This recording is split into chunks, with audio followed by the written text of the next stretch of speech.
With a look at Radio Cayman's local news, I'm DIONNE ANGLIN. Cayman remembers former legislator and culinary icon John Jefferson Sr., who passed away on Sunday, December 13th at the age of 93. John Jefferson Sr., also known as Brother John or Chef John, was a founding member and pastor of the Georgetown Wesleyan Holiness Church. His culinary career spanned over 20 years, operating Chef John Barbecue and catering service. He was elected to the Legislative Assembly, now House of Parliament, and served as member for West Bay for a number of years, during which he helped to introduce the Cayman Islands development plan. Cayman Islands flags have flown at half-mast today at the Government Administration Building following his passing. It will fly at half-mast again this Friday, December 18th, ahead of an official funeral for the former legislator and beloved culinary icon on Saturday, December 19th. Current and former post holders of the most senior public service positions are also entitled to receive the honor of an official funeral. Cayman's #1 jet ski rider Vanjay Ramjeet makes a heartfelt apology after being stripped of his Water Sports Association championship title. I would like to say sorry to the public for my actions. The 24-year-old was sanctioned by the association because of a quarantine breach that occurred at the 2020 SEWA Championships last month. Well, the thing is that it was a serious breach, and it was a national one, not just for the association. So it was harsh, but in the latest circumstances with what the government was doing, I think it could have been a lot harsher, but we need to understand people make mistakes. SEWA President James Whitaker there. Tune into Radio Cayman's local sports report right after our weather report for full details on this story. A further breach by a traveller who had previously breached a government-sponsored quarantine facility. The Royal Cayman Islands Police Service investigates. This report comes from Radio Cayman's Shanda Gallego. The second breach was committed on Friday, December 11th. Travel Cayman officials confirmed the breach was for a brief period, and the traveller has since been returned to the quarantine at residence. Due to unique circumstances, the medical officer of health permitted the individual to complete the mandatory isolation period at home with family under 24-hour security. Surveillance has now been further stepped up, and the traveller is being supported at the property. Director of Travel Cayman, Dr. Tasha Ebanks-Garcia, says not all traveller cases are the same, adding due to the unique circumstances of this individual's case, the team worked closely with the family and supported the decision on where to isolate. She says the public's safety is #1 priority at the forefront of all decisions. Public Health confirmed that contact tracing has been completed and would like to reassure the public that there is no cause for public health concern. Police continue to look into the matter, and a completed file will be sent to the Office of the Director of Public Prosecution for a decision. Shanda Gallego, Radio Cayman News. After flights this week, British Airways will not have another flight to Grand Cayman until early next month. The Cayman Islands Postal Service says mail delivery will be affected, including possibly Christmas mail. Since the lockdown, CIPS says half of inbound mail has been transported by British Airways. Therefore, the change to the schedule will mean that any Christmas mail that does not arrive this week will not be received by the Postal Service until the new year. Hundreds of millions of people around the world have diabetes, and with the COVID-19 pandemic still raging, doctors want to make sure those who have the disease are taking precautions. Because, as Radio Cayman's April Cummings reports, they may face more severe illness if they contract COVID-19. Dr. Cecilia Lansing is a diabetes specialist with Cleveland Clinic. It has been shown, too, that maybe patients with diabetes may have kidney issues and also lung issues, and it just continues to compound their risk for COVID-19 and worse outcomes. She says while it's not clear that those with diabetes are necessarily at greater risk for contracting COVID-19, uncontrolled diabetes weakens the immune system and may lead to complications and a more difficult recovery. But she says it all depends on how well someone manages their diabetes and whether they have any underlying health issues. She says people with diabetes should wear a mask, avoid gatherings, practice social distancing, and if possible, work from home to limit the possibility of exposure. I do not think that there are necessarily other precautions that a patient with diabetes has to take apart from what we discussed, except that if there is a way to help them manage their blood sugars better at this time, then that would be helpful.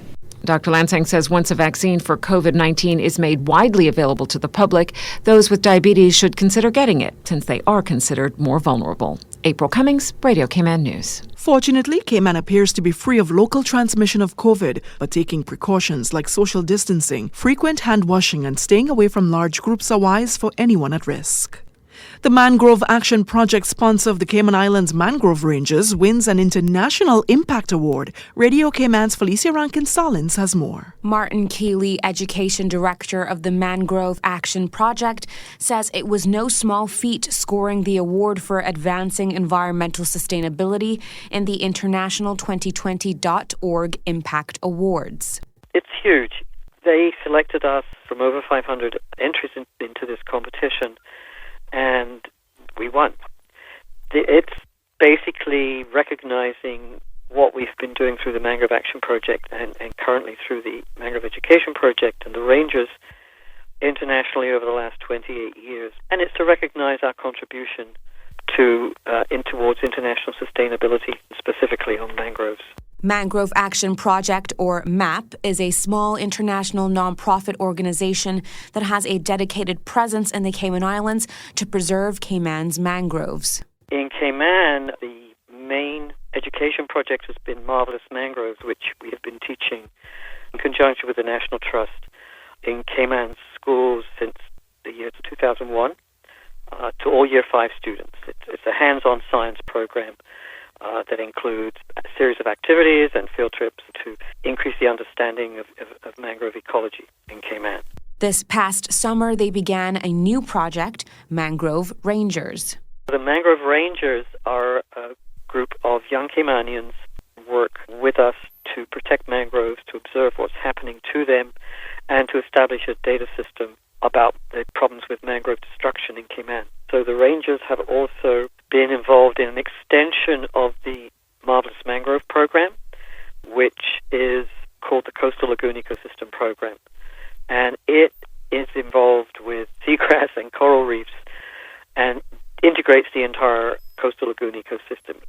We are working to introduce that next year for the school system through a series of pilots, which we're working on with the Rangers, and they will be ultimately working on teaching that in the schools. Though winning a prestigious award is gratifying, MAP's conservation work is far from over. For Radio Cayman News, I'm Felicia Rankin-Solins. If you would like to learn more on the Mangrove Action Project or to join Mangrove Rangers, email info@caymanmangroverangers.ky.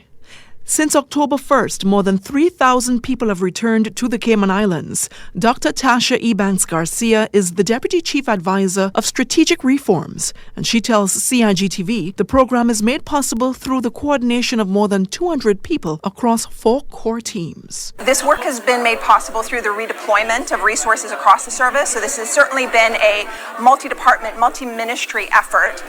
We've been able to pivot resources that we have across our service as well as our public services. So Cayman Airways has contributed greatly to these efforts in allowing us to deliver this program. Customs and Border Control, Workforce Opportunity Residency Cayman. We've also been able to engage resources from the Cayman Islands Regiment, so the troopers have joined us. An appreciation luncheon was held last week where they were thanked by various leaders, including His Excellency the Governor, Martin Roper. You know, we've all this year had our resilience tested. It's been an incredibly challenging time in Cayman and across the world. But we've also, as a civil service and law enforcement agency, we've had to adapt incredibly quickly and be very flexible. And one of the, there are 2 or 3 real key themes that come out from me about how we performed this year. And one of them is that capacity to be flexible, to redeploy, to do something totally different to what you normally do, and be able to do that effectively. So that's helped break down silos, because all bureaucracies struggle with silo working, but this has really helped us to come closer together and work. Deputy Governor the Honourable Franz Manderson also thanked the team for their hard work while reminding those in quarantine of their responsibilities. What we're doing with Travel Cayman and the entire reopening of our borders is the major focus is to keep our people safe. We have a multi-layered approach where persons have their wristband. We have a team of dedicated Caymanians doing door knocks. We have persons who phone persons in isolation to check on them. But the main thing for us is we expect our people who are coming here to isolate to be responsible, to be really part of the solution. So we should not have to be spending a lot of time monitoring them. But we are up to the challenge, and I think the team here in Travel Cayman has been doing a great job. 6 Travel Cayman members were recognized with honorary awards. That's it for Radio Cayman's local news. I'm DIONNE ANGLIN.